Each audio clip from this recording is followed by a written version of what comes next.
dan Desiani. Apa kabarnya anak-anakku? Semoga semuanya baik-baik saja. Oh ya, di depan ibu ada sebuah benda. Ada yang tahu benda ini apa? Ada dua buah benda. Ayo, benda apa ini? Atau barangkali guru di MTS SMP-nya pernah menyodorkan dua benda ini? Sudah tidak asing lagi bukan? Ya, ini adalah sebuah globe. Dan ini sebuah miniatur tata surya. Oke, dengan ibu memegang dua benda ini, itu menandakan bahwa ibu Iman Kota Banjar ini sebagai guru mata pelajaran geografi. Apa itu geografi? Geografi itu sebuah ilmu yang mengkaji tentang bumi ya. Ya, salah satu hobi ibu adalah mendaki gunung. Dan gunung yang tertinggi yang ibu daki itu adalah Rinjani. Ada yang pernah mendaki atau tahu di mana itu Gunung Rinjani? Ya, atau mungkin kalian ada yang punya hobi yang sama dengan ibu? Nanti kalau ada yang memiliki hobi yang sama, kita bisa melakukan pendakian bersama-sama, oke?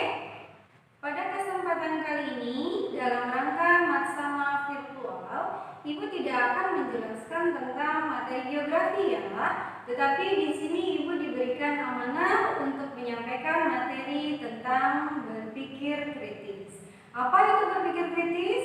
Kalian bisa melihat tayangan berikut ini. Kali ini di video pertama, kita akan membahas pengertian berpikir kritis. Selain itu, saya akan memperlihatkan apa saja yang akan kita pelajari sepanjang seri ini. Tapi, sebelum kita masuk ke pokok video, mari kita pertanyakan, mengapa kita perlu belajar berpikir kritis? Hidup di negara demokratis seperti Indonesia adalah sebuah berkah, karena kita bebas untuk berbicara, berpendapat, dan menyebarkan atau mencari informasi. Boleh dibilang, kita tidak pernah kekurangan informasi. Apalagi dengan kondisi teknologi informasi dan komunikasi yang sudah semaju sekarang. Tapi, berkah tersebut bisa juga menjadi bencana. Kalau tidak pandai mengolah informasi yang kita terima, kita bisa lumpuh karena bingung, tidak tahu mana informasi yang bisa dipercaya atau tidak. Lebih buruk lagi, kita bisa tertipu dan akhirnya melakukan kesalahan dalam mengambil keputusan penting. Nah, keterampilan berpikir kritis akan menjadi perisai kita dalam melindungi diri dari informasi yang menyesatkan dan pegangan dalam kita mengambil keputusan. Lalu, apa sih sebenarnya arti berpikir kritis? Ketika kita mendengar kata kritis, mungkin kita langsung teringat kata kritik. Akibatnya, yang muncul dalam pikiran adalah sosok seseorang yang suka menyerang hasil pemikiran orang lain. Ini terjadi karena kita keliru memahami arti kata kritis. Padahal, pemikir kritis berbeda dari tukang kritik. Seorang pemikir kritis adalah orang yang berpikir secara sistematis, logis, dan objektif dalam menilai sesuatu atau dalam membuat keputusan. Bukan orang yang suka mencari-cari kelemahan sesuatu. Beberapa contoh ciri-ciri pemikir kritis adalah tidak mudah mempercayai informasi yang tidak jelas sumbernya, tidak mudah tersinggung ketika dikritik, dan selalu menimbang sisi baik dan buruk sebelum memutuskan sesuatu. Berbeda kan dengan image tukang kritik? Video-video yang akan kita tonton bersama nanti akan mengajak kita untuk menjadi seorang pemikir kritis dengan mempelajari konsep-konsep seperti apa itu argumen, penalaran, kesalahan-kesalahan dalam berpikir atau kesesatan logika, dan aplikasinya dalam kehidupan sehari-hari. Karena itulah, serial ini disebut dengan latih logika. Sama seperti otot yang perlu dilatih dengan olahraga rutin. Logika pun harus ditempa secara terus-menerus sehingga semakin kuat. Seri ini terbagi dalam beberapa bagian. Setiap bagian terdiri dari satu video pendek, dan setiap video akan didampingi bahan bacaan dan soal latihan. Ada juga forum terbuka, di mana kalian bisa mengajukan pertanyaan atau mendiskusikan hal-hal yang mungkin belum dibahas mendalam di video-video yang sudah ada. Melalui seri ini, kalian bisa belajar dengan mandiri. Kalian bisa menyesuaikan waktu belajar dengan jadwal masing-masing. Setelah mengikuti keseluruhan seri, diharapkan kita semua bisa menerapkan keterampilan berpikir kritis dan merasakan manfaatnya dalam kehidupan sehari-hari. Mulai dari hal kecil, seperti menanggapi postingan di media sosial, berbelanja tanpa terpengaruh iklan, melakukan presentasi atau berdiskusi di kelas, hingga hal penting seperti memilih kandidat atau partai politik tertentu di pemilu tanpa terpengaruh propaganda. Sebelum kita sudahi video ini, saya ingin menekankan bahwa berpikir kritis adalah suatu bentuk keterampilan. Bukan hanya orang yang sudah pintar saja yang mampu berpikir kritis, tapi jika kita berlatih dan membiasakan diri sedikit demi sedikit secara konsisten, pasti kita pun dapat menjadi seorang pemikir kritis.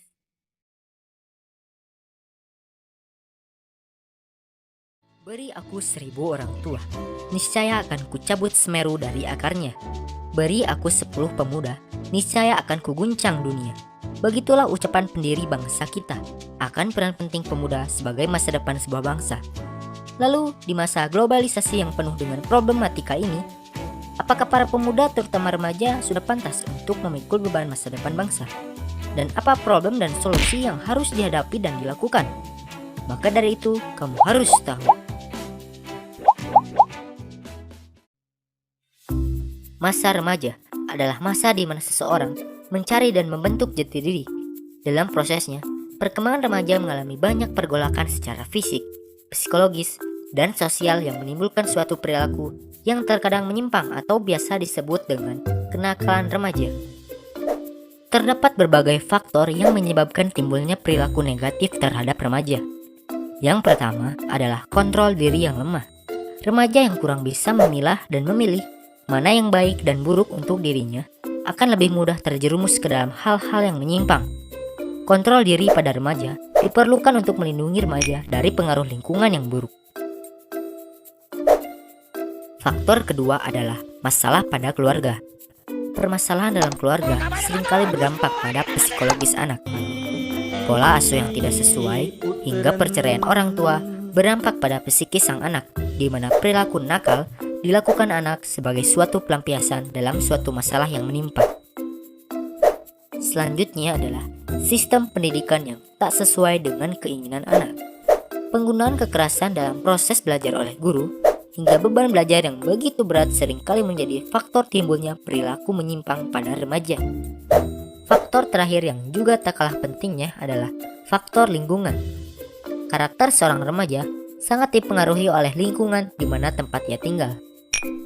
Sebagai contoh, remaja yang tinggal di lingkungan yang penuh dengan kriminalitas cenderung akan memiliki perilaku kriminal pula. Setelah melihat tayangan video yang Ibu berikan, Ibu meminta kalian memberikan tanggapan sebagai pemuda masa depan bangsa dengan cara mengisi kolom solusi pada link presensi. Sekian materi yang bisa Ibu berikan, semoga bermanfaat dan ikuti protokol kesehatan dengan cara menjaga bumi kita